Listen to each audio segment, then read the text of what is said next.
Welcome back to the Ethics Guild. Again, with my partners in crime, Kevin and Autumn. And obviously with our best friend here, these delicious empanadas from Made in New Jersey restaurant. Come and visit us. We are located in 614 Elizabeth Avenue, Elizabeth, New Jersey. You know, the owner, Genevieve and Brown, let us hang out here on Wednesdays. And this is actually has become our hangout place, right? And this is the reason why we shoot at the restaurant, because as we hang out, we obviously eat pretty well. But at the same time, we have fun here talking about different topics about leadership, labor, and today's topic is a very hot one. Today's topic is about harassment. Woo, let's go. Harassment, right? Who hasn't been harassed at work? And obviously,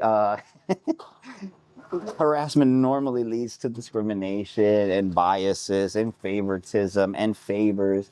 It leads to so many things, but we want to focus on three main things today. We want to focus on sexual harassment. We want to focus on age harassment and discrimination, and also religious harassment and discrimination, right?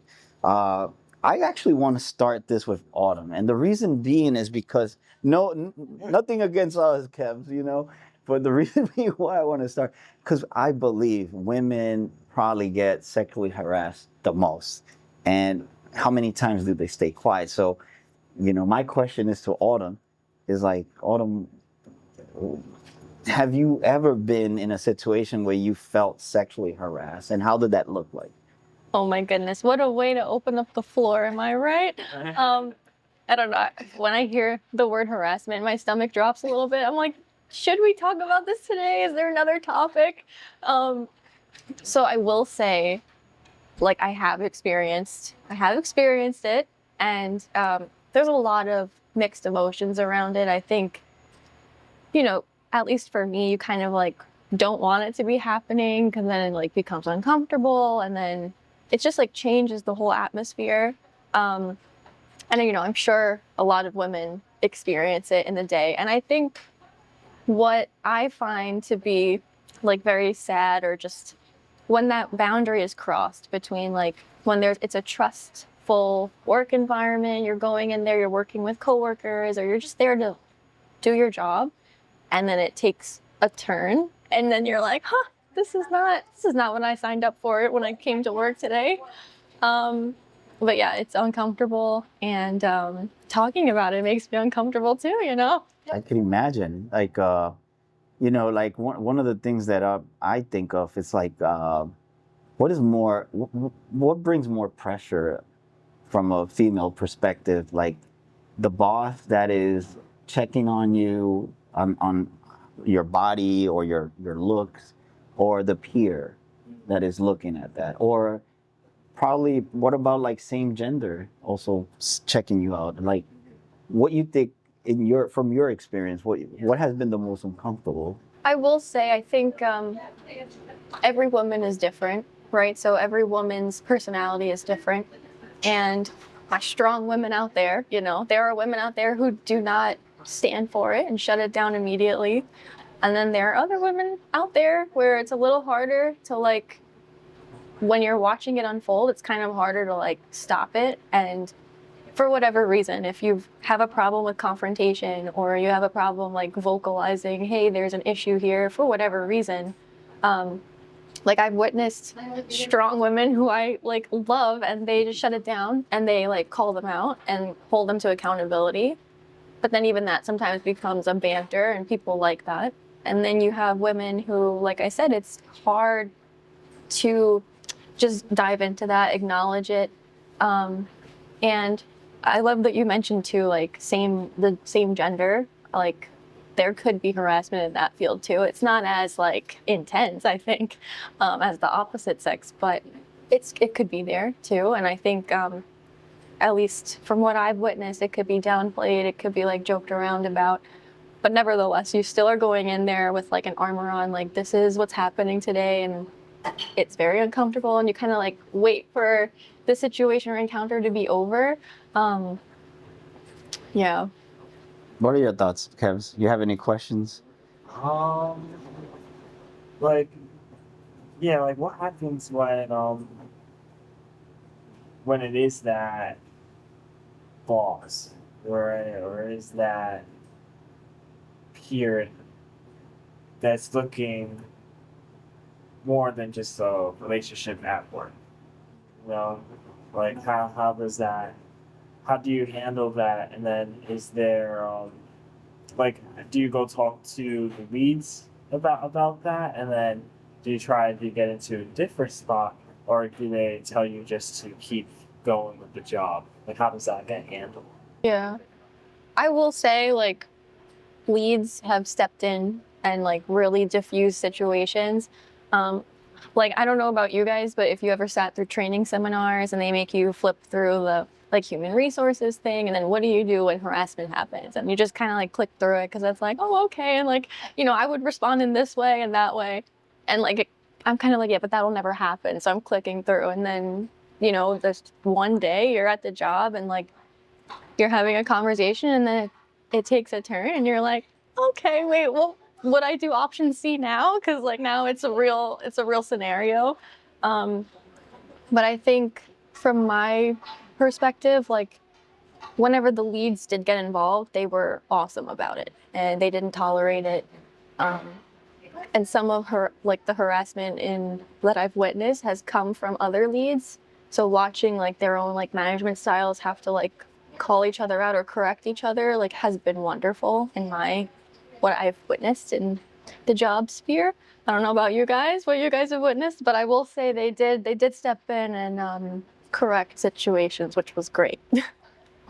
I think I've seen on both sides. Like for example, uh, where as a leader you have to step in, and that kind of behavior is not shouldn't be tolerated, and you definitely have to do something about it because then it brings it breaks the trust that somebody can have for their leaders and the environment, right? But I also seen the other side where, for example, a leader will make a decision without going on both, investigating both parties, right? Because you might have a perception that somebody's checking on you, right? And that's making you feel uncomfortable. But the other side of the story, as important as the other side, right? I'm not justifying, but before you make a decision, you should investigate. And I'll give you an example, right? Probably like 4 months ago, right? There was this young lady that was saying that this young man was asking her out and all this stuff. So immediately, the upper leader in this place immediately took turns because she happened to be of that same gender, right? And she took so there was repercussions without even investigating the other side. Now this guy was upset because I remember, passing by and I saw him. I didn't know what was happening. It's like, hey, are you okay? It's like I don't play that stuff. I would never do something like that. And what I'm being accused of is unfair. Already for him, the environment was bad, and for that other person was bad, right? At the end, after a week, that same person that spoke to that young lady that was, according to her, harassed, he spoke to him, and again, this guy never represented that kind of behavior, right? And then she took turns towards him, but it was like, oh no, I believe him. He didn't do it, but it was too late. The guy ended up quitting in 2-3 weeks because he felt that people look at him differently, right? And it's true what you say. I don't think it's a matter of perception too, right? What happens, for example, if somebody likes you at work, but they're not harassing, they're just admiring that you are pretty for them. Like how do you take that? Right? That will be my lead up question to you on, because trust me, girls don't come to guys most of the times like, damn, you're hot, Kevin. Yeah, I want to go. No, yeah. No, obviously that doesn't happen often, right? But I can imagine for women, a guy, again, think about where where you spend most of your time is where you're going to find a partner. School, work, right? You're not, you're not 24/7 at a bar, right? Yeah. Right. So how do you deal with somebody that has the intention, that just likes you and admires your beauty, but doesn't do anything, but it might make you feel, I guess, uncomfortable? Yeah. I'm going to answer that in 1 minute. You brought up a great point before, which I think is what hinders a lot of people from wanting to run to HR and tell them, like, hey, I'm experiencing this. It ends up leaking throughout the entire office or work environment that you're in, and you come in under the notion that this is all private. They're not going to find out what we're asking you.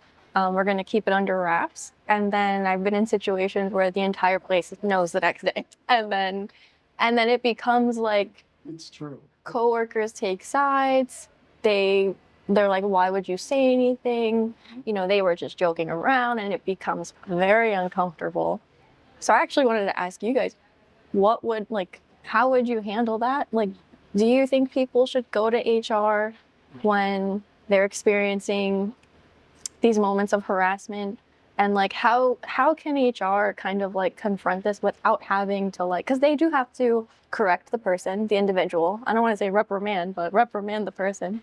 But like, how can they confront them without saying like, hey, we witnessed XYZ take place, like, just so that they kind of like have your trust? What's your take on that, guys?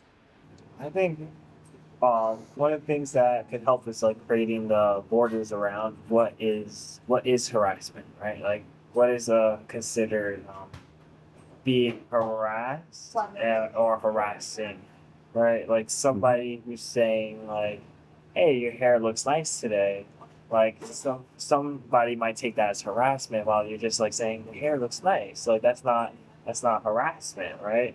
I think it's when a person steps over a certain line of it, and then if there's not like a consensus, like like you can't build relationships at jobs and the place where you hang out, like in school and work, right? But then those are built like on consensuses, like of respect, saying like if you want to go to a certain place together, let's get lunch together or something like that. And then that it's like it's building layers for building a relationship inside of the job. But if somebody just tries to, like, obvious harassment is like big no-nos, like trying to have a one night stand with a coworker, like that's a big no-no. And then that calls out for corrective action. And because it's like a big thing right there. It wasn't even like a no, like it wasn't even like dates, like dating, so like I think finding out the borders of what is harassment, because commenting on the hair, that's not harassment, versus saying like you have a big booty, that's like that's harassment right there. I can imagine a coworker that's like, "You got a gigantic booty." Yeah, right. Honestly, that's not even like, I've heard like worse things. It's not like That's like super nice, right? Like, oh, like, you're that's so nice. you're so cute. Compared to like, oh my god, I've had like really not good things said. It's funny because I think the first thing you should do is de-escalate the situation, especially if there's gossip, and it's punishable for not only for the harassment but the gossip itself and the gossipers, because what happens is you're creating a very toxic environment against something you have no idea what happened. It's just the perception of one, and the comment of the other, right? And at the end, like you said, people take sides and they start discriminating against these individuals without nobody asking them to be a judge, right? So the first thing I would do is correct all that gossip, everyone involved with it. Sit down. You understand the professional etiquette of the work and how important it is to not discriminate against a peer, and then work all that stuff. But like you said, it gets leaked. The reason why it gets leaked, because unfortunately, there's a lot of leaders that don't have integrity or good professional etiquette where they keep this to themselves. I'll give you a good example. All right. During work, and this is sad because also it has to do with your position. Because if you're just the guy that works in the stockroom that harass any person, that person gets slammed very quickly. But if you're like a store leader, you are an executive, and let's say you're just that person in the lower tier, right? You know there's going to be some sort of repercussions, right? You know there's going to be some sort of retaliation, right? And the weight of that, the word of that executive is going to be heavier than yours, right? Unless you have very strong evidence to support it. But normally it's word on word, right? Word against word. And I can tell you, because like, for example, the place that I work, the person in charge of the store was dating, and this guy's like about my age, and dating, and again, nothing wrong with dating somebody or having a relationship with somebody that's like 22, right? Cool. But it was so obvious, right? It was so obvious, like this person looked at her like he was about to like devour her right in there. So like and to me that spoke more volume than like, and then the whole place knew that was happening. This person showed comments on messages about what they did, and then this person, being, I guess, trying to be clever, talked to his boss and said, there's rumors of this. All right, first place, why would you even feed a rumor if it's just a rumor? Right. So, let's say like somebody says that they feel that this person is taking more favoritism towards the person that he's with. All you have to do is, let's say you go to court, the court could examine your text messages. No, even if you delete them, they're still encrypted. They're still there, right? But people don't have the bravery to speak up to those above them, because again, they can definitely retaliate. They look at you differently, right? They make you feel differently, right? They also they say that you're a snitch, right? And that makes you feel like you're not part of a group. So there's a lot of like things that come with harassment. I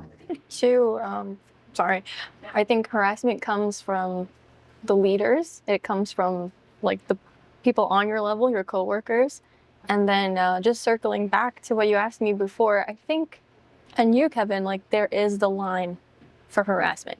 And like harassment can happen in any situation for any reason. And like, it's not your fault. Because like I notice people who are very like outgoing or just like, okay, I'll just say this, it's controversial. I think people who do not have respect for women, it just shows and it comes across. I think also people who maybe like don't know really how to have a conversation with a woman, and then you show like a little bit of like camaraderie and that gets taken in the wrong way. I think because just like having like, hey, how's your day going today? That's nice, but then there are always those comments, like you said about the booty comment, but like they come from like left field. And then that's when you feel uncomfortable, you start to feel stifled, and work becomes very isolating because you don't want to, at least in my opinion, like I stopped wanting to like talk to anybody in my workplace. I didn't want to like associate with anyone because it becomes very isolating. And it's just not, it's not a good environment after a while. And then it ruins your day. You're there to do the job. You're there to like make your living. And then it just becomes this like circus. And it's happening like inside of you. It's not even like, you don't want to draw attention to it. So it's just like, you're the only one aware of it, but You're internalizing it. Yeah. I do have a question, since you mentioned that. If a guy just asks you out is that, would you consider that harassment? Like he's just like, hey, Autumn, I think you're a very nice person, and our conversations have been great here. It, would you like to grab lunch, or would you like to go out for dinner one day? Is that considered harassment? No, I don't think that's harassment. I think that's someone shooting his shot. Because I can tell you one thing, guys are, I'm telling you from a male perspective, and guys are very scared of saying anything at this point. I'm not defending guys because there's some piece of crap guys out there, all I right? was gonna say one though, like that's just someone shooting his shot. But if like a guy comes up to you and is like, he's gonna get mad at me. If he comes, because I Talk about harassment, right? What about like harassment when it comes from the consumer? Why is that more acceptable? For example, let's say you work in a store, right? Male or female. And there's a guy or a girl just checking on you, telling you like, hey, let's go out. Damn, you look nice, you look fine. I would like to take you X, Y, and Z, right? Why there's no kind of like repercussions for that? It's more acceptable. Like all they do is like, oh, the consumer's always right? And they allow it to happen. I have a crazy story later, but I want to hear your opinion on this. wait, you can go, Kevin. Sorry. For the safety, I would kick out that consumer. Honestly, like it depends on like again like what's the delivery, right? Are they being respectful or are they being disrespectful? If they're being like obnoxious and disrespectful, that consumer would just be kicked out, because then that's the safety hazard on the employees that are there. If they're being respectful and denying, then I would tell the coworker or the worker to possibly go to the break room, wait for the person to be done shopping, right? Like again, I think it's all based on the delivery with the consumer. And it's let's say a coworker is doing that to a consumer now, right? I was there any like is that again delivery again and then intent like is the consumer also playing a flirting game with that person and if that's not even happening then that person shouldn't even be making a move because you're at a professional environment like I like love will always appear in certain areas but always the intent and delivery and respect like if that person's having that flirty game with that consumer or with that person that's there, then sometimes just let it. And then another time it's like if it's being too much, then shut it down. That person either can't work at the store anymore because that's a risk to sales and it just becomes a liability. Like that person's a liability even for a story on media in a sense. Because nobody wants that kind of liability of my stores harassing the consumer, so that person will get kicked out. But yeah, it's all based on delivery. I actually have a question. I love what you were saying because it's like, okay, I love the name of our show, Ethics Guild, right? So is it ethical? I can't wait to hear your opinion on this too. I was talking about this with Kevin. Is it ethical for, like you're saying, the customer versus like employer, right? Is it ethical to play that game of like flirting with a consumer or customer to get ahead, or to like if you see a gain out of it, like, oh, I can have like a business deal out of this and I'm gonna like play the game, which can be borderline dipping your toe into the harassment pool. Is that an ethical way to get ahead in business? Big no, right? I know, but I just want to. It's a tactic that is useful. Like for example, if you work in the luxury retail industry, like I did for over 10 years. It's if you go into, let's say you go to Madison Avenue, what do you find there?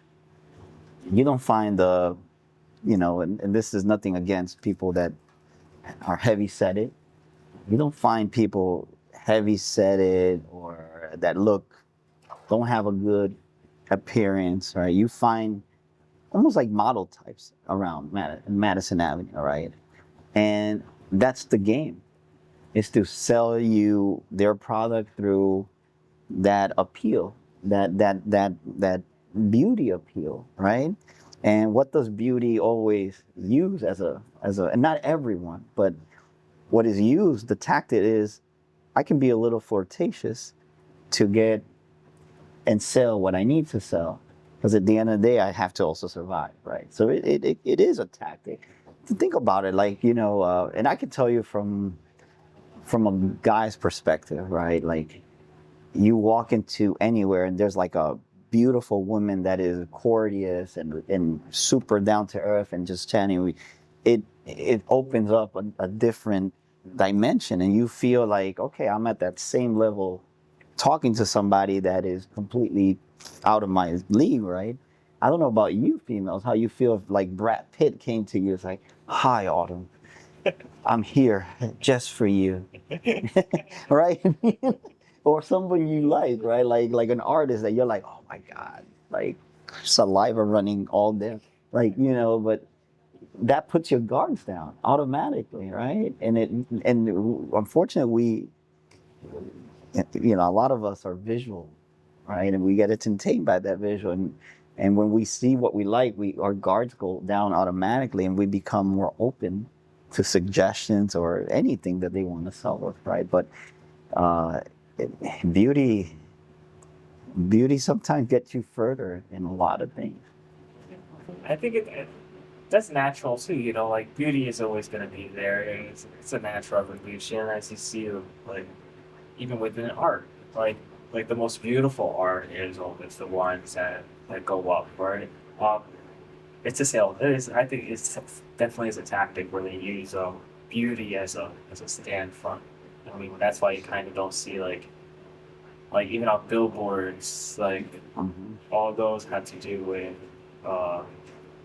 image, a beautiful, like a beauty image rather than the natural image. So yeah, beauty's a tactic, it's gonna be there. Is it ethical? Who knows? But it's I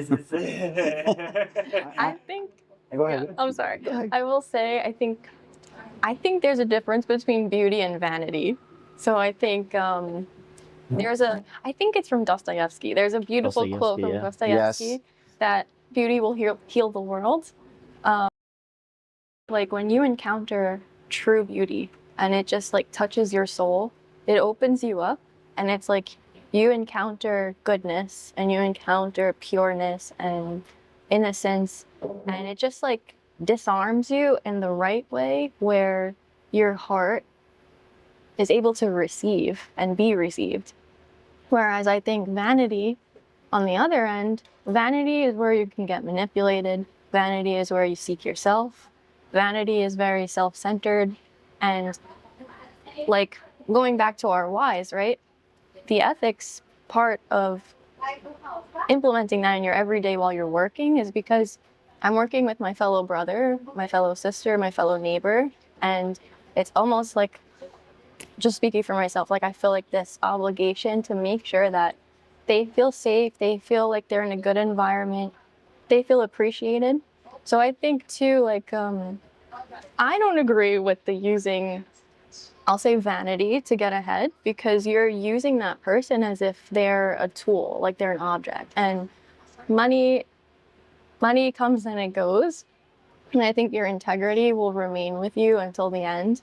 And again, true beauty is something that like makes you just open up and blossom, and it will always bring more goodness. And vanity, on the other hand, doesn't. And that's where you'll find people manipulating their looks, manipulating the visual, because they think they can get ahead, they can get what they want. Sorry for my rant, but I just had to. You're absolutely right, because I can tell you in this retail world, right, in the luxury retail, you can tell that the most successful sellers are not the most beautiful ones. So although they create this, like, for example, you walk into a luxury retailer, right? And it looks like a museum, right? So what kind of people do you need there, right? People that resemble that luxury lifestyle, what you see in the magazine. That's what you want to portray, but not necessarily those people that are so beautiful are the most successful sellers, because no matter how much beauty they have, they're not qualified, or they don't have that killer instinct to be a good businessman and to own your business and sell through. As a matter of fact, the most successful sellers I've seen in these luxury retailers have not been the most beautiful ones. They're just the normal guy that you just dress well. But guess what? They have that eagerness, they got that drive, they are consistent, while the other ones rely on that, that somebody, they create an impact, while the person that's more driven is going to approach, be more sociable, going to offer more, is going to be like, hey, let me get you a champagne as you wait here. I'll give you my assistant, browse around. Like they service better because they understand that they don't have the beauty to attract, but what they attract, their attraction is, I'm servicing you the way I want you to feel that this is where you belong. And once you feel that you belong in there, you're gonna want to first see what I can offer you, right? Yeah. And then once you see that, now I'm gonna make it that it's something that you need versus what you want, right? And this is how, there's a tactic about service. It's Right. like, make you feel like at home. That reminds me of there's a book that I read about business where it's like, and it's marketing. Do you want to become a welcome guest or a pesty pest? I like that. So with that, it's like beauty will be that store, that front, while the service aspect's like welcome in a sense. So it's like, let's be that welcoming guest, and provide for that consumer, for that person that's gonna be there to get them the experience, rather than just saying the experience is me, rather than saying that. So You just reminded me of something when you said that. It was so vivid in my head. In the last company I worked for, that was one of the biggest problems, right? Is that this company hires diversity, right? So there's no such thing as if you're tall, you're short, if you look different, they'll hire anyone. But the worst part, the good thing about that, there's diversity, but they hire people that, like when I went into different stores, they didn't even care about servicing. They were talking among themselves. It's like now you don't even have, yes, it looks cool that you have diversity, but they have no interest whatsoever in servicing at all. Like you have to go to them. It's like, hey, can you help me? It's like there's no interest to interact with somebody. No interest. It's like at least I guess in the luxury retail, when you hire beauty, it attracts through beauty. But when you have diversity, what is it that you attract? Right? I can see, like you said, it's a marketing tool to have beauty on your side. It's marketing. It beautifies the place. It's like having an ornament that it's like, oh, wow, that's beautiful, right? And it's a marketing tool. But imagine if you don't hire beauty, but that it doesn't even serve you to market something because they don't even service at all. They rather be speaking to themselves, associate between themselves, don't have any sort of urgency to help another person, which they get paid for. And to me, that creates a cultural impact on the company that is trying to be customer service oriented, right? Because they don't serve no purpose besides just being a body there. And lately, this company, that's all they hire. They hire a body, just occupy that space, and that's it. But again, what is the purpose of just looking good on diversity, looking good that you are accepting, but you're not hiring people that can run your business and are qualified to do any of these things. I think diversity can represent like all are welcome here. And I think like So I think Mother Teresa is a very beautiful woman, not in the way you would think, right? But everything that she did, and the speaking about service, the service that she did was so beautiful in making people feel seen and received. And, she always talked about being the one, right? So when you enter your workplace and you have that mentality of, well, I'm serving the one. I'm working with Wendell and Kevin today, and I want them to know that I'm fully present and I'm listening to them and make them feel as loved as possible. There's this scene in Cinderella, the live action movie. You guys probably haven't watched it. And the fairy godmother, she's dressed as a homeless woman, and she's asking for some milk or some food. And Cinderella comes to her and she gives her the milk. She had a really hard day. And she's like, "Thank you so much." And Cinderella's like, "Oh, that was nothing." And then it always stuck with me, her response. She goes, "Nothing. A bowl of milk is nothing, but it's the kindness that makes it everything." And I think when we're in workplaces, right? I know there's a famous saying, business is business. There's no emotions in it. You just do what you have to do because money's involved. And it's yes, money's involved, but when you're raising people with ethics, which is the point of our show, right? When you have ethics involved and you go to work and you're giving your all and you're taking everything you learned from school. If you didn't go to school, you're taking everything you learned from home and work experiences, life experiences, sorry, and you're giving 100%. That's what makes you a full-rounded person. You want to give great ideas. You want to be 100%. And I think when someone's not doing their job, right, the famous question is, can you fire someone tomorrow if you had to, right? It's of course, because if they're not doing their job, then and they're not assisting you in the role that they have to, you have a conversation with them. You bring it to their attention. You let them know we value you as our worker, as our family member. And then if they don't change, if you're giving them those moments to change and they still do not, then you have to obviously let them go. But I think beauty, service, and kindness in the workplace is what is lacking, I think, now. And that is also what leads way to harassment. When you don't value someone anymore and you see them as this means to an end, right? Then it's okay, I can just go to work and I can talk to Kevin however I want to today. I'm going to make you feel uncomfortable because I can.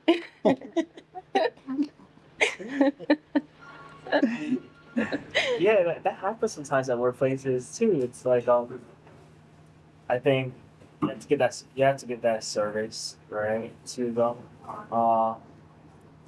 Hold on, I completely lost track of the thought. I'm so sorry, I lost track of the thought. Now you can I think this is gonna lead up beautifully for you. You got to understand what business you're in, because if you're in the business of creating an experience, it's all about how you make another person feel. Now let me ask you something. How many companies hire an expert in about emotion and behavior? No, right? And so what they do is I'm gonna hire this manager that knows how to handle the operation and sales of things, but has no human capital abilities of how to grow that aspect of the business. Right? So you're putting somebody unqualified to run the human capital, which provides an experience. So what you do is, this expert, what they do is that they start making them grow in their emotional intelligence, right? But where do you start, right? If you want to take care of somebody, you got to ask the question, how do you take care of yourself?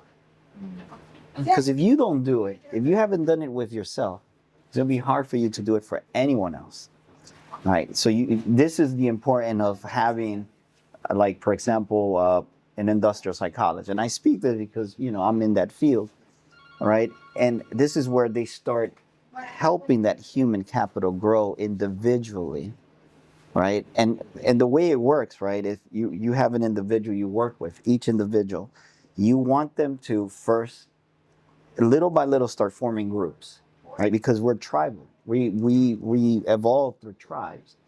Once you start seeing them segregated into groups, because everyone's going to pick a group, that is not a team. Okay? That is a group. That means you chose a selective few that you like. Now, this is the hard part about human development, human capital development. How do you transform those tribes, small tribes, into becoming one? Right? It's very Lord of the Flies. Exactly. So very Lord of the Flies, right? But this is where you hire that expert. That is not the manager that has been promoted since he was a stock guy to why? Because they do not have the psychological knowledge to do that, right? They don't have the academia to back them or where to start. Like, so to me, it's like this is where we fall short in terms of like understanding how to bring the experience into your business. You need to hire the experts, and those experts are going to teach those people that have been growing in the business on how to do it, right? And once that person understands the concept, they're able to embark more. But this is where every company is like, yeah, this is great, the culture, the experience. Like, what are you talking about? Like, you're putting somebody that knows how to manage things, but they don't know how to lead a human capital through their emotions. They don't understand what it is they have a hard time removing themselves from their shoes to put themselves in the shoes of the people that follow them. Is that when they try to do like the team building days Yes. and they'll take them out to go play like baseball or something, Yes. and then it's like I feel like it doesn't do anything. That's just an activity. Yeah. So, for example, when you start these groups that form, you want to make them united. They need to have a common purpose, why they need to unite. And sometimes the best tactic is to have a common enemy or a common goal to go for. The common enemy is the person normally that's trying to unite. Yes. Why? Because that person is saying, it's okay, you form groups, but now we have to behave as one. Right? Yeah. Regardless of your differences, regardless of your beliefs, regardless of, we are all an army that needs to fight against whatever purpose. Right. And even if that takes, because I'm going to correct those behaviors, I could be the common enemy. Now you're all going to be talking about how obnoxious I am about forming you into becoming one.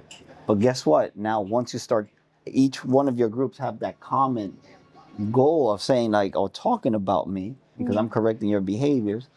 Now finally you align on something. Now you can become a team because now you have a common purpose.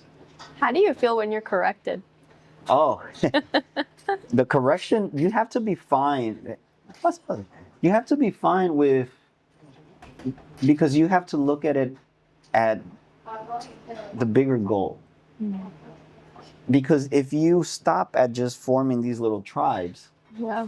that's all you form in individual groups, and you're not forming a cohesive team that can, destroy any other army, any other objective. So you have to think that the work you're doing, regardless of what's happening, because people are going to make you feel bad about comments they make, or when they see you, they look at you all funny, but you have to have a tough skin.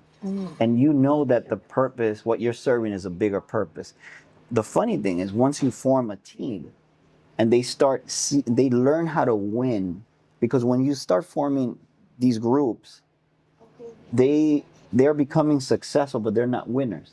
But when you start forming a team that is start knocking down bigger trees, they become winners. They learn how to win. And when they start learning how to win, they start understanding the price they had to pay to win. Like not liking that guy that brought them together, basically. Exactly. So then once you become winners, then you will value that leader because they taught you a valuable lesson. What was the lesson? You alone, or you in a small group, will accomplish Very little. In comparison, if you all unite, you can do anything. You can accomplish anything. And that is the lesson. Learning how to win. A good leader through human capital growth teaches you how to win. A winning mentality, right? So what are your thoughts, Kevs? My thoughts on that, I agree. It's true when you have that common goal, even that common person to bring a team together, right?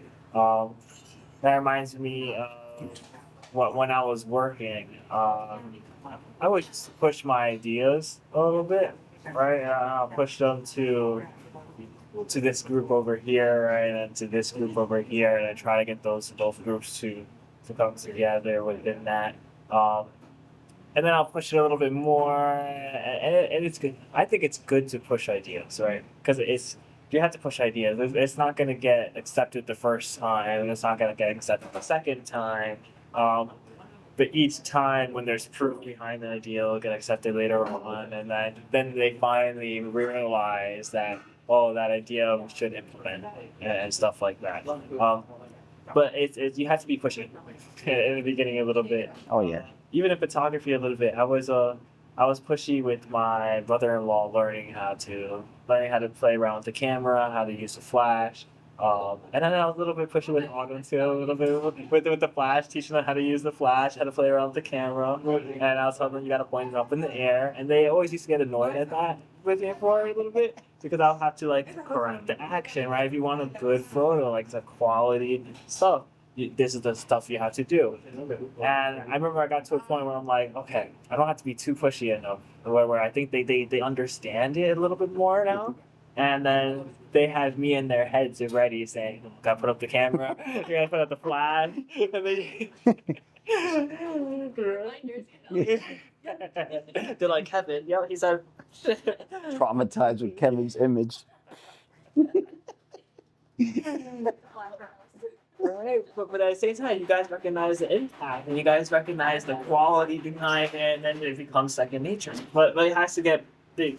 It's okay to be pushing them, you know. And I like if you're that person that is that leader that does become that common enemy, right? That's okay. The army does this very well with the drill sergeants. Like, I'm a war veteran, right? And that's exactly why they do it. Because think about it, you put a bunch of strangers that come from different states, all around the country, different race. They teach you that you are a soldier and you are equal. All right, and your sole purpose is to fight your enemy. Who is your enemy when you first start? The drill sergeant, because he's yelling at you. And I have many stories of drill sergeant that I won't say today, but they're like at the beginning you're like, man, they're rude, they're all this, they're yelling at, but they're giving you discipline through the process, right? But they become the common enemy, and then that's how we're talking about hundreds of people unite, and they all fear the same person or the same group of people, which are the drill sergeants.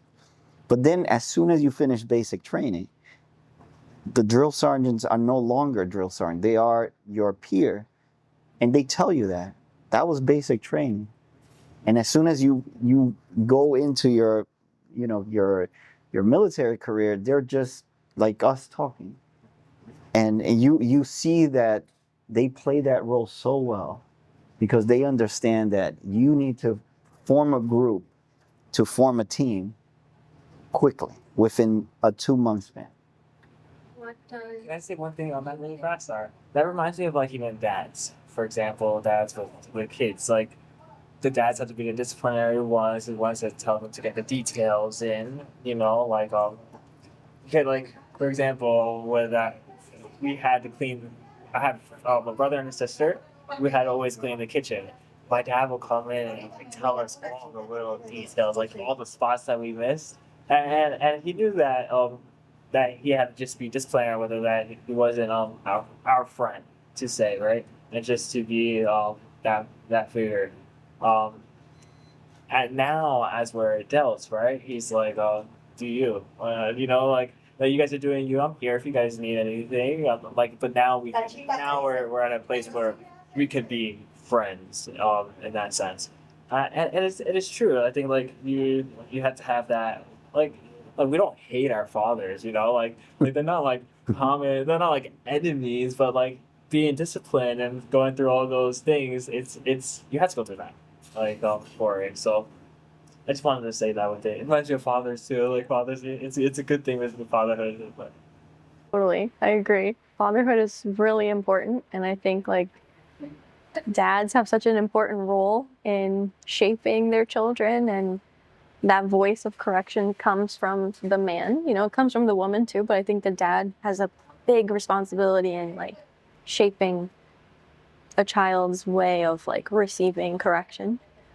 I do have a question. What does harassment look like in the Army sphere? Oh my God. Well, I can tell you, drill sergeants will harass you all day. So you sign up for that. You got to remember, in the military, you give up your rights and you become government property. And because you're government property, you are a weapon. And they have to shape that weapon to be good to survive. So what the drill sergeants are teaching you is to survive, right? Because, and let me tell you one thing, you can go through all the trainings you want, but being at war and being training, it's like completely different, right? There's nothing that resembles war. But what they teach you through the training is how to become adaptable and how to evolve through your environments, right? And that's why they put you in many very difficult situations. They make you vulnerable. They exploit you. They would humiliate you so you can become okay with it. Because now, if they break you down to the point where there's nothing more to break, then what is it that the first thing you do is like, well, I have a tough skin now. Nothing breaks me, so now I gotta build up. The consequence of that is that it does create traumas, right? And those traumas, they need to be, I will say, desensitized through therapy. But there is no process. There hasn't been a successful procedure, psychological procedure, to bring somebody slowly but surely into saying, hey, you don't have to be hypertense anymore, Right. because there are no dangers around here, right? And that right there will do a lot of great things for veterans. And you know something, speaking about harassment, is like we were talking about the male role, right? Yeah. What I find, which shouldn't be funny, but how often does a guy get harassed by a girl sexually? I know, and that's And what you find it kind of like funny because it's just like, And how often would a guy go like, oh my God, she's trying to go out with me and she said all these inappropriate things. Like, seriously, like what are your thoughts? I need to hear your version and your version, because I can't say anything. I'm going to start cracking up. But go ahead, Kevin. I think guys have to. I don't not have to, but I think guys do keep it under wraps more about it because if you tell like guys are more into we're more spearheaded with our jokes, so it's like if you tell somebody about like that you're getting harassed by this lady, they'll be like, what, you're not gonna do blah blah blah, you're gonna go out with blah blah blah blah. Yo, try it on, man. Like, go for it. Yeah, Take one for the team. yeah. It's like, it's like I never heard a guy going to HR because a girl. It's like never in my career throughout all these years, I never heard one case, So to me, it's a little like surprising. Exactly, right? It's like how like every like the ladies, they do harass guys, and it's just I guess there's humiliation if you do report it. Like if you're a guy, you report it yourself, like it's like How would a girl humiliation. look at you, right? Yeah. Like, yo, this guy, yeah, she liked him and was trying to get with him, and suddenly he, Right. like, how would a girl look at that? Like, Yeah. Is he like is he really a man Exactly. for doing that, right? Like, Your manhood gets put in. yeah, right. Your man who gets put down for talking about your own What about harassment at the work. guys are even worse? What's wrong with you, bro? It's like you had a chance to hit that. What's wrong? You know how. What are your thoughts about that, Autumn? You Like, guys are so funny. I think like we need to have more compassion for our men, because I think like men are so like trained to not feel or not like acknowledge anything that Mhm. let's say someone does make someone feel uncomfortable. Like the examples you guys just gave, there is not a platform for them to be like, oh shit, that actually made me uncomfortable. I will say like harassment in certain situations. So like if a guy is getting hit on by a girl, they're gonna welcome it, right? They like it in the most parts. What about if you have a guy who's married and then you have a woman who's harassing him and like going after him in that way? That's a totally different like scenario. I haven't witnessed a man getting harassed. I will say I've witnessed like maybe like bullying of like, you know, intense like just like joking around so much, or you're just like belittling a guy. But even that, like they joke about it, they laugh it off, that's it. and that's it. Yeah. Poor guy. I know. Like I It's, said, it's a, you know, it's a different, I guess, ballpark, but no means no. It should go for men and women, I think, you know. I'm sorry, guys. I'm just laughing so bad because it's true what you say. I think guys have. I don't know. I believe that guys have become more quiet about things because most men are taught to suck it up, Right. get tough, and keep going in many ways. Like, you know, in harassment situations, in I don't know, like it's just make me laugh. I'm sorry. In many situations, like for example, another situation, if you fall, Yeah. all right, it's like don't cry, suck it up, go get up and keep going, right? And I believe that, like you said, it's like a taboo if you do report something like that. As a matter of fact, maybe guys feel flattered that that happens, right? Right. You know, that somebody takes a like of them and that they're a little harassed, right? Because like I said, like women don't have walls, And right? I will say though, I think like from women, men don't see it as harassment. But if you have a man who's gay, right? Oh yeah. Then it becomes harassment. Then it's like no, he's harassing me, and then I guess it would change the scenario. Oh yeah, definitely. It changes the chip, but at the same time, I haven't seen, like, for example, a guy reporting that person that likes the same gender. Hmm. Like I haven't seen. I have never witnessed. They might let them know on the side, like, hey, dude, you know, Yeah. I don't swing that way, right? But I never seen a situation where somebody gets fired from like somebody that's gay that likes another man, right? I've never seen that, and I don't think I've seen that in you know, with women that like women. Like I do think, like for example, um, and I've seen it where women will compliment a woman about, you know, how nice those tights look on you, from a woman to a woman that likes, you know, that likes a woman. They won't take it the same as like if a guy was telling them that, right? Right. They'll look at it differently. But you know, it's I think it's more accepted. It's less accepted, Mm. you know, in this situation. Yeah, like for example, that the legging situation, like that one was like ladies, they go to the bathrooms together, you know. The guys, we don't go to the bathrooms together. Holding hands.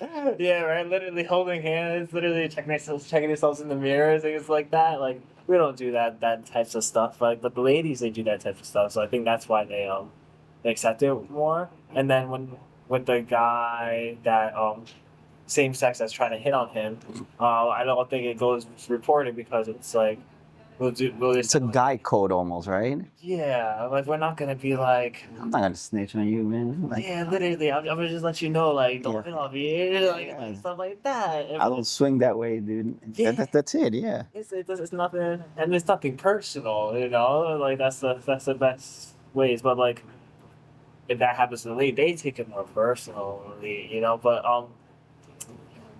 I guess I guess it could be based on like of her like protectiveness as well. Like maybe when that happens to the lady doesn't feel as protected because she is, of course, she's a little bit more vulnerable to the guy because the guy, of course, has like just body mass, Yeah.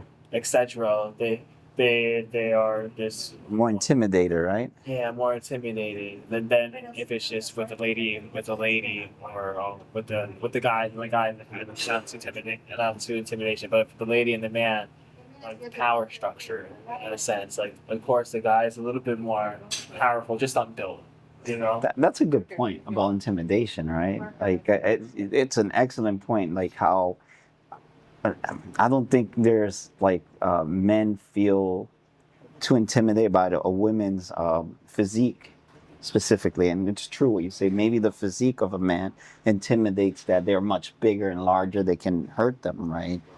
That's a good perspective. That is a good point. Very good perspective. Again, guys, we're here at Made in New Jersey restaurant, 614 Elizabeth Avenue, Elizabeth, New Jersey. You guys got to try these on. These are freaking good. We ordered them. We're about to devour them in a second. But, we're trying to, keep our cool and not eat all of this right now. But come visit us, guys. It's an excellent place to hang out, and it's literally, there's a lot of parking around here, and it's a very nice place to hang out. Definitely. They have the best empanadas. Hell yeah. Well, I'm going to touch our last subject, which is going to be religious discrimination and harassment, right? What are your thoughts about, like, how far can you take your practices, your religious practices, into work? I think they should be accepted into work, like there is because I am also spiritual.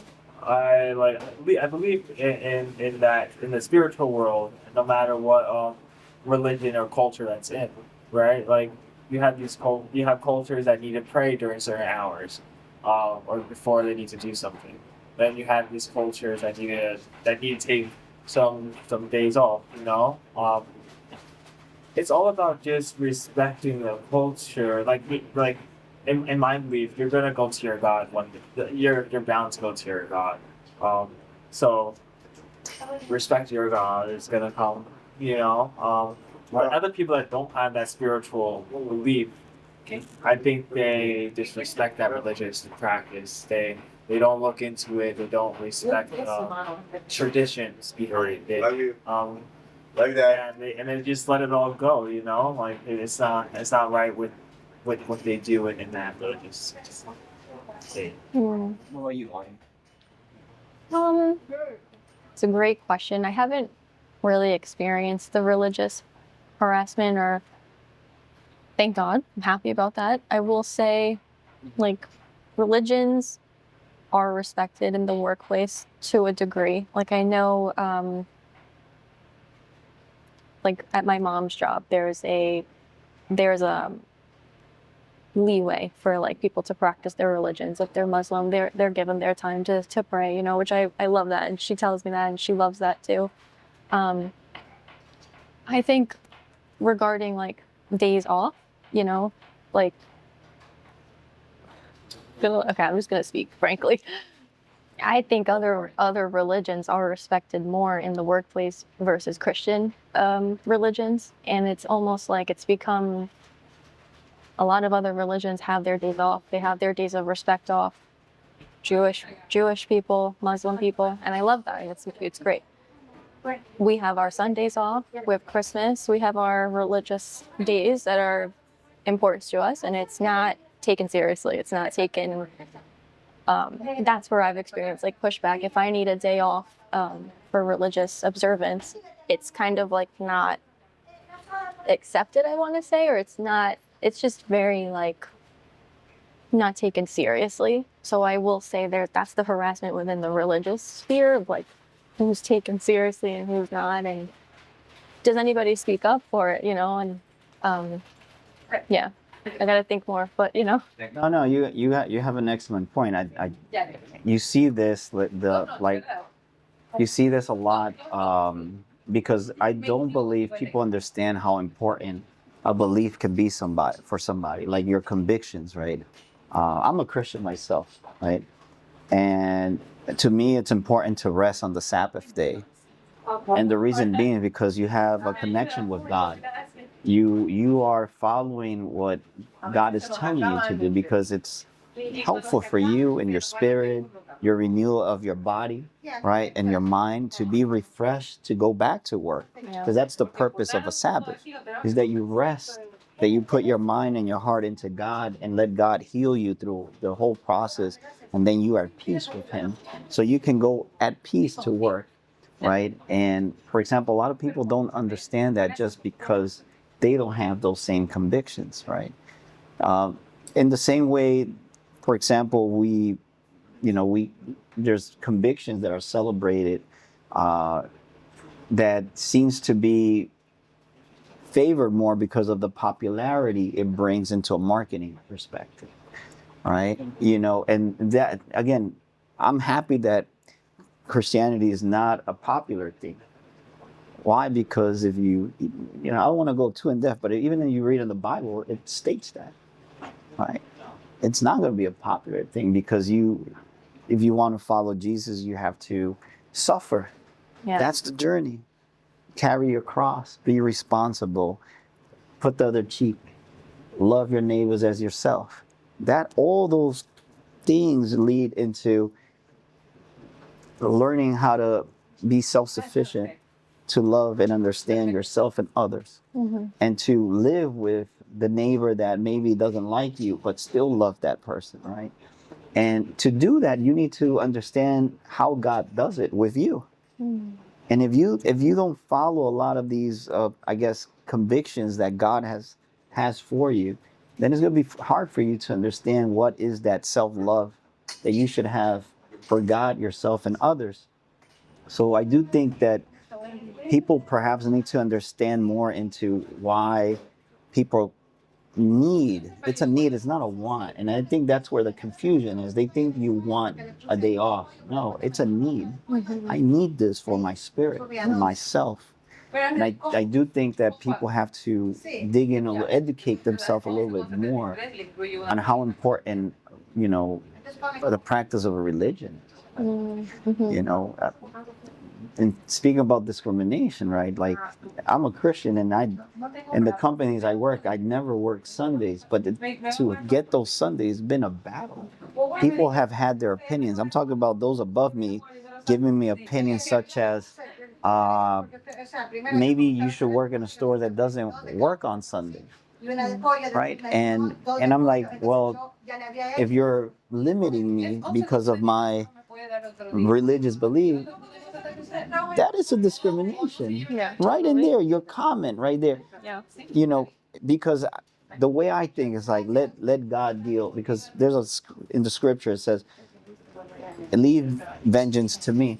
Yeah. Right? My job is not to judge that person that did that, but I leave that to God. God will know when to judge everyone in their given time, right? So to me, it's like I have to face, absurd things. And the funny thing about it is, like, they always say it hinders the business. And $5 million later, it never did, right? In the last place I worked, and they were when I went to this place, I was very upfront. I can't leave unless you guarantee that I'm off on Sunday. That's the only thing I'll ask. Other than that, you didn't need to do overnight work. I'll do it. But that is because of my religion. They were okay. Unfortunately, that leader left. And when that leader left, they forgot about my agreement suddenly. So the new person comes in and starts harassing me that I had to work on Sunday. start scheduling. All my peers, right, that will work with me, they were like, how can they do this to you when you have changed the face of the business, and now we're winning, and now we're motivated, now we're making money, we're more strategically, we're working better in everything. And they were willing to like take all my Sundays in. Think about the people I work for were willing to do something that could easily be resolved by this person. So this person tells me, well, it hinders the business. I'm like, okay, how? Prove it to me. Where's the numbers? So I got the numbers. You know, my sales penetration of me not being here on Sunday has been 40%. How has that hindered the business compared to last year when you had somebody working on Sunday, right? How much shipment do you get on Sunday? None. Do you really need me for Sunday? No. My job is to train everyone else so they can be valuable as I was there, right? Do you have that? Yes. Again, I go back to why I'm being on Sunday. So you're picking on me because you want to somehow portray power over what I'm convinced gives me peace, right? And it's unfair to fight that, and I had to fight that for a while. I'll be honest with you, I felt very discouraged. I felt very sad that I had to fight for my right of religious choice. And the worst thing is, I reflected right in those moments. It's like I fought for this country. I was responsible enough to go to war for my country, and I cannot at peace practice my religious belief on a day that I celebrate Sabbath. So that in my head kind of like got me sad, but I never stopped doing what was right, regardless of how I felt.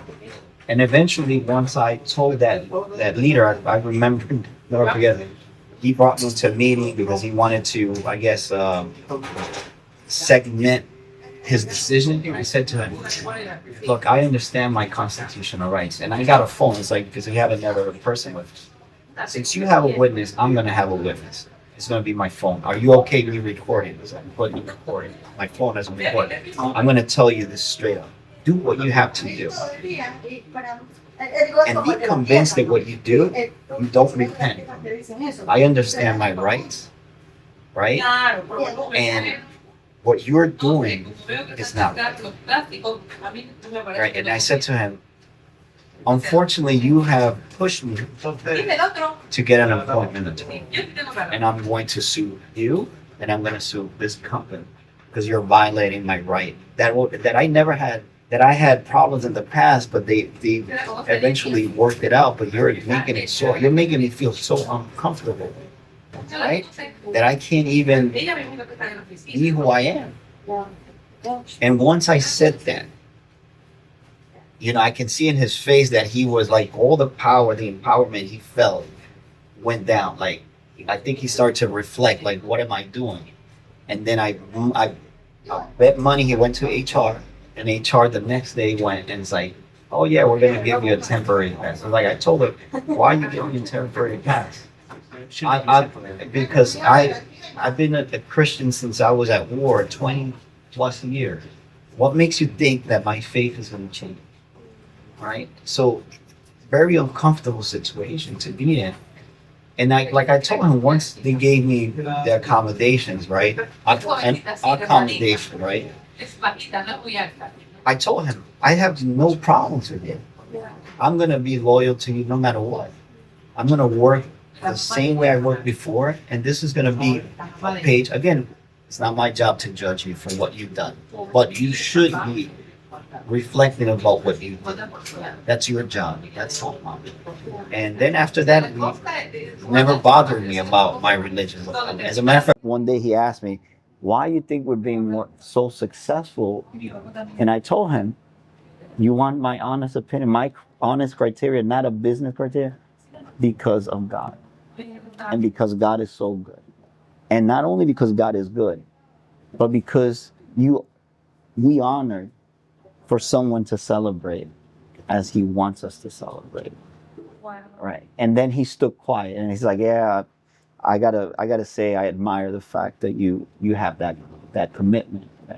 I was like, well, it is my number one conviction. It's a non-negotiable. As a matter of fact, I was willing that day. I remember when we were having this discussion.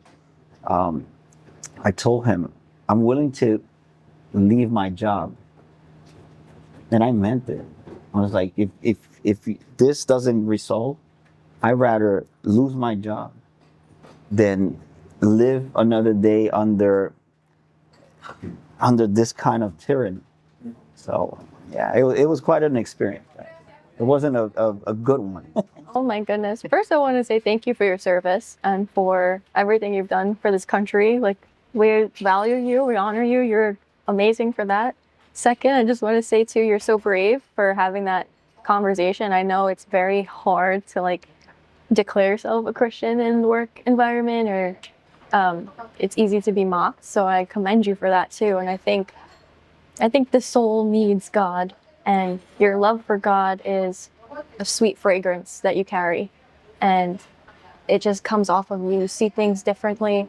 And I will say too, I think when you have an unbeliever that you're working with, it's easy for them to mock you and make fun of you and not give you the day off, because they're like, well, I don't believe in this and I don't have to accommodate you. But you know, the fact that you sat there and you stood by what you believed in, I think it's so brave, because it's hard to deal with. And like you're saying, you're talking about the Bible, like, we know the path to Christ and to heaven is marked by suffering. So at least for me, when I endure that in the workplace, I consider it like little white martyrdoms, you know, where you're enduring those piercings where they're making fun of you or just mocking you, or you're the butt of the jokes, and you just endure it because you're like, okay, I know God sees this right now, and like, it'll be okay in the end. But it's hard when you're living it. And I think like I was struggling with your question a little bit because I've pushed it so out of my head, because I'm just like, okay, I just have to endure this.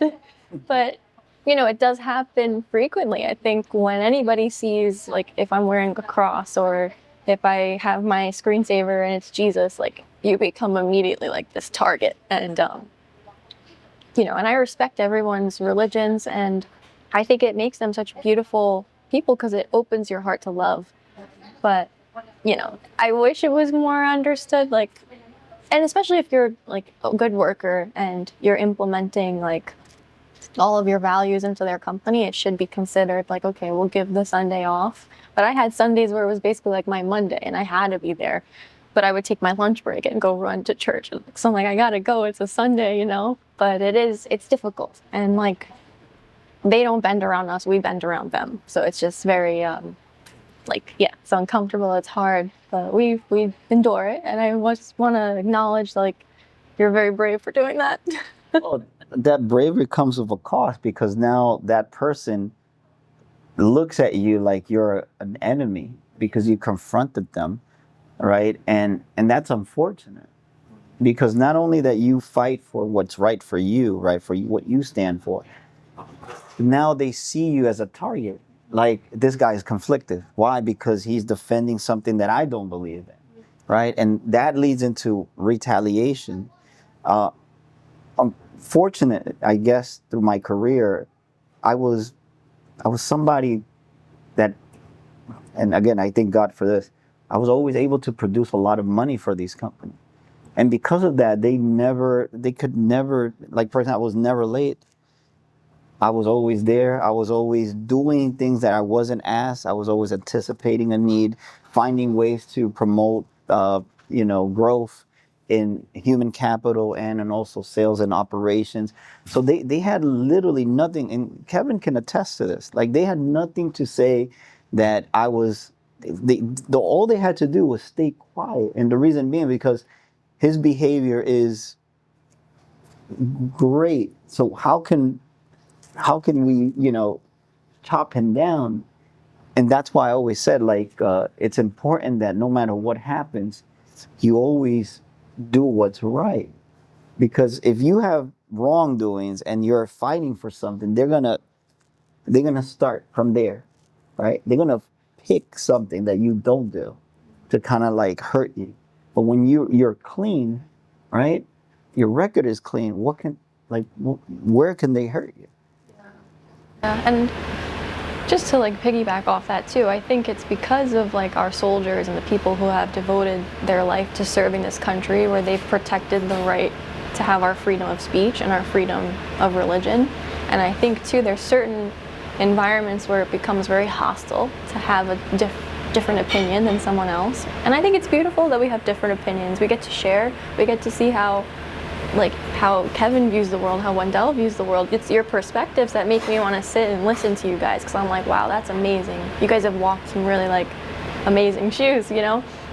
But when you're in an environment where they're like, and I've been in those environments where like, you know, you're condemned for even thinking about being a Christian or anything. It's just, you know, we have that freedom to practice. We have the freedom to speak what we believe, and thank God that we do, because it's not like that everywhere else. And so I like to remind myself of that, because sometimes I feel like I do not talk about my faith at work, or like I've just become so like in the box because I've been like accosted for it, that I'm just like, you know, I'm quiet and I just go about my day. But I'm like, but these are my freedoms, these are my rights, and it's beautiful that I have this. And yeah, so I fully agree. When I shouldn't even think it should be like a negotiation, right? I mean, like when you have your practices, your traditions, your the rituals, right? When you have all of those basically to get closer to God, there shouldn't be anything wrong with that. And I think the work has a diluted feel on that case, because they want to be. They think everything should be equal. They think you doing that is an equality, like because they can't do that. So they think that you are having an inequality to A them. privilege. Yeah, they're having a privilege from it, and it's not a privilege; it's a need. It's a choice you made. Yeah, exactly. You choose that choice to follow, right? To follow that God, right? And you need to do certain stuff in order to follow that God. But they really do think it's a privilege, and that's why they don't want you to have those choices, right? They want you to be stuck to them. Um, it's not a privilege. It's not. It's a must, and even in a whole bunch of in the other major religions, they have the practices that they must do, and work has to respect those practices. And if that job isn't respecting it, I would suggest to leave that job, because if they're not going to respect that, what are they going to respect? You know, they're not going to respect God. What are they going to respect? All right, so that's leave that job. You know, they'll stay there just because of it. But this goes back to like what you were saying earlier, like what kind of business you're in, right? Because if you're all these companies now pretend to give the human capital experience, you know, the customer service experience, the employee experience culture, right? But you, like I said before, you don't have experts in understanding what it like how to manage and lead the human capital aspect of an experience and a culture, right? Because you have people that are more inclined to a business because that's all they know, right? So I do think that companies disguise these things, but they don't mean it. They publicize it, but they don't do the right thing, or they don't hire the right people to go about these things and teach those that learn how to operate and sell things, teach them how to lead human capital, right? And the experience business. Because again, they're managers. They're not leaders. Leaders lead people and they create teams. Managers they manage a business and they move things around. I think maybe that goes into the level of business possibly too. Like when you're at different levels of business, like when you're first starting off, you're at the level of just it's just to stay afloat in a sense. Like sometimes you're already in redlining and you're like, okay, I gotta get out of this red line. I gotta keep going up. So you kind of just do anything to get above that red line. And then when you're at that line, you're just like getting steady. Then you keep growing in a sense. And then it's like the level of survival and then the level of managing, and then after the level of managing, I think that's when the next level is that human capital level. I think some companies are just stuck in that management level because they have it good with the money that's already coming in, and they see like a little bit of growth that's coming in. But if they go to like level 5 with the human capital level, that could be so much more growth on top of them, on top of your game. And that's okay, but the problem is they're pretending that they are based on I care about you, right? And so that's the issue. You're marketing this image that you care. Like I'll give you a good example, right? Remember the unfortunate event that happened to Floyd a few years ago, right? Nobody paid for the Juneteenth. No company paid. I can attest that the company that I work for, nobody paid for the Juneteenth, which celebrates the freedom from slavery, right? Nobody, until it became a popular marketing tool to celebrate what we call diversity because it was popular. Why didn't they do this before when it wasn't popular? So they use these opportunities to market themselves and pretend to be, united with the people that do suffer for these things, which are completely different. This is why I do believe that, because when you want to move into a certain area, you hire the right people to take you there. But when you don't, and you just create a marketing team for it, right? Then what are you really doing? You're just disguising, but you're not moving towards that. It's where you want to go, right? I think like some people that hire illusionists rather than magicians.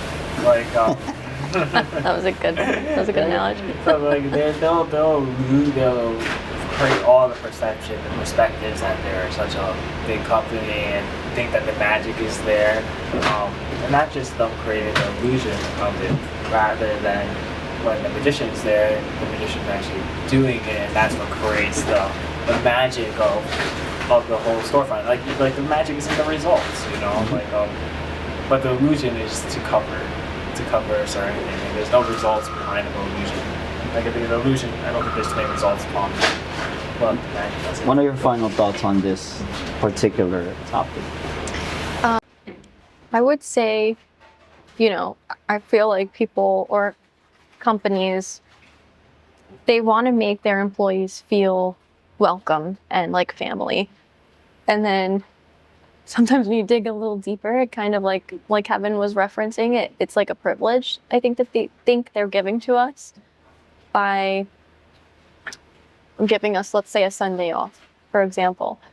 But I think, I mean, that's the illusion right there, for example. You have Yeah. to fight for your Sundays. So you're not even getting your Sundays off. You have to stand by you have to stand hard by your convictions to even get that Sunday off. That's, yeah, like, why aren't you just accept it now?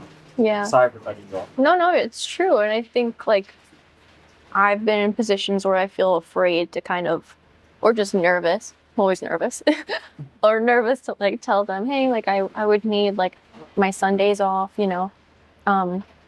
and for me, my compromise was going on my lunch break when I worked Sundays, and like they were okay with that. But I think too, Compromise. I'm sorry, that's the hard part about it too. It's like it's not even compromise. And like when they're trying to get you to do work at a different place that had their that weekends off, like it's not a compromise. You have your beliefs.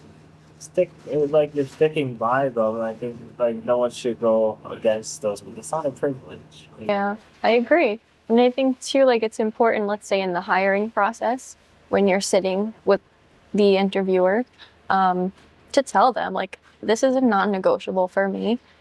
Would you guys be able to accommodate this if I need my Sundays off? And have that conversation right from the get-go, because I think too, like a lot of perceptions on going on an interview, especially, is just like, I need this job, like I really need it, I'll do anything just to work. I've been in that position. But then it's like, if you're becoming a whole and you're working for someone, that means a lot, right? That's where all your time's going to. A lot of your own ethics and morals are being poured in, just your work ethic as well. To kind of like have that conversation, like, can you guys help me here? Would you guys be okay if I need to reserve my Sundays for the Lord? And don't be afraid to have that conversation. God will provide. He always does. And it's important, I think, for employer and employee to have that trust. And I think where that trust gets broken is with these empty promises of like what you said, the temporary pass, or just like, yeah, we can do some Sundays, not every Sunday. And there are people, me included, where I've bend to the way they need things to go, because again, I need a job. I just need to make money. But those conversations are so important to establish trust, to have good relationships with your employers.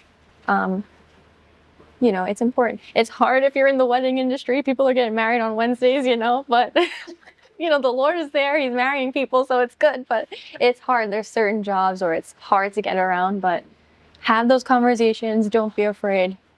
That's my... Yeah. Well, to conclude with today's topic, right? It's true what you're saying, having those conversations up front. I've been on the other side, and I've seen how other people, when they're looking through candidates, they can't work Sunday. I need people on the weekends, right? And they chop them off the bat without digging in deeper. Why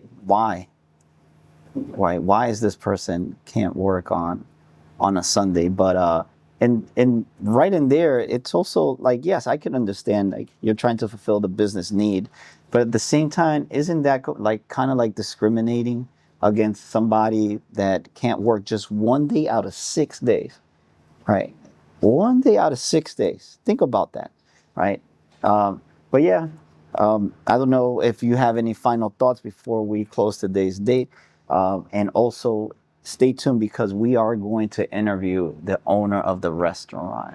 So she has an interesting story to tell us. Your final words, Kebs? Yeah. If someone's likes your hair, it's not harassment, but they pass a certain boundary, that's always stick up for your harassment. Like, say something. Don't procrastinate it. Just get down straight to the gist of it. And if your leaders also, and harassment can be seen in many different ways. It's not just sexual. It's age, religion, etc. And stick by your convictions. You have truth by your side, so always stick with truth, and you're good. Yeah, I would say harassment can be very isolating, and you can feel like you're alone and like you don't have the voice to speak up. But I want to tell you guys, speak up and take the leap and go to your coworkers or anyone who's around you to confide that you're feeling uncomfortable, and work together to get the situation solved. It will be uncomfortable, but we can't have you being uncomfortable the whole time you're at work. It's not worth it. And you guys are not alone. And it's important to know that you're respected, and you should be respected in the workplace. It's not an off subject, like an out of bounds subject. You're at work, you should be treated with dignity and speak up. Definitely. My only saying is, for those that are watching this, and if you have a story to tell about harassment, leave a comment in the bottom. Let us know if you want us to, have a little segment about your case of harassment. We wouldn't mind just, having that conversation and put it on the air if you're comfortable, obviously. So that way we can start, I guess, bringing this topic out a little bit more. And, what are the steps you should take in order to, I guess, minimize or hold people accountable to harassment. Hopefully one day we will bring an employment attorney that could explain to us how to go about how can you get a case? How do you build it, right? But that will be for another, segment. So, but This has been the Ethics Guild. Again, guys, made in New Jersey restaurant. You guys got to check this place out. 614 Elizabeth Avenue, Elizabeth, New Jersey. Come in here. You'll be welcome, just like at home. And normally on the Monday through Thursdays, they have like an exceptional lunch menu. So come and visit it, guys. Stay tuned for next episode. Oh, I just want to add too, we want to thank all of our vets out there who have served our country. You guys are the real superheroes, and we love you guys. That concludes today's show. Thank you. I